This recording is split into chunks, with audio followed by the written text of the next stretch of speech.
Hey, enjoyed the sunshine we had this afternoon. Joseph, the weather's changing big time, and you're tracking wind as well as rain. Yeah, I had to keep a checklist, Jeff, when we have things like this coming in because we have mountain snow, we have wind, we have rain. We have a lot going on over the next couple of days, so I'm going to try to unfold that forecast for you and iron out everything so you can be prepared for what we have going on. We'll start off with our weather headlines.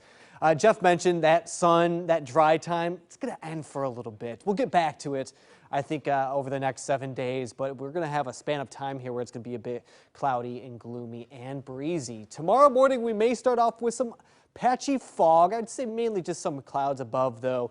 The rain is going to return.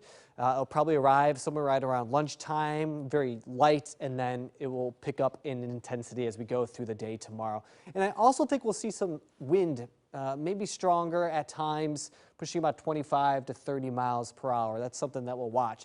Friday, we're watching for the potential for a stronger system that may arrive. Now, models are trending to a weaker wind event, but that is something that, of course, we've been paying attention to for the last few days, and we'll get you here over the next 24 hours, get you prepared for that. Satellite and radar, here's a system that's going to be moving on in. It's slowly making its way. It will arrive again through the course of tomorrow, and then the next one's behind it, still developing, but it will, and it'll eventually move on in. So let's talk about that. This is a potential fall wind episode that we have going on here. I think the timing of the strongest wind that we've been discussing for the last few days is going to be before sunrise, early Friday morning to about midday.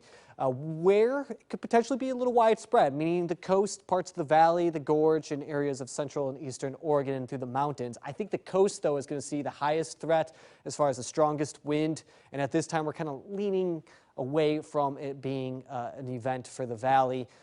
Some more things to think about is where that low pressure is going to land. It seems like it's going to move to the north a little bit, and the intensity has been back and forth, but it does seem like it's becoming more weak.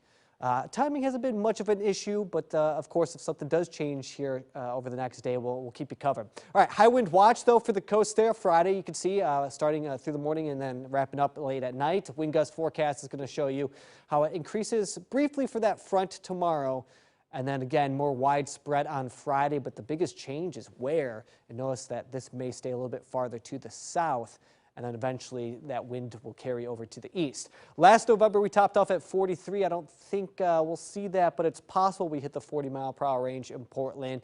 Sharing the FUTURECAST here when that rain arrives, and that's going to be through the course of tomorrow afternoon and evening. With that, some mountain snow as well. We have a whole article at coin.com if you're interested in that.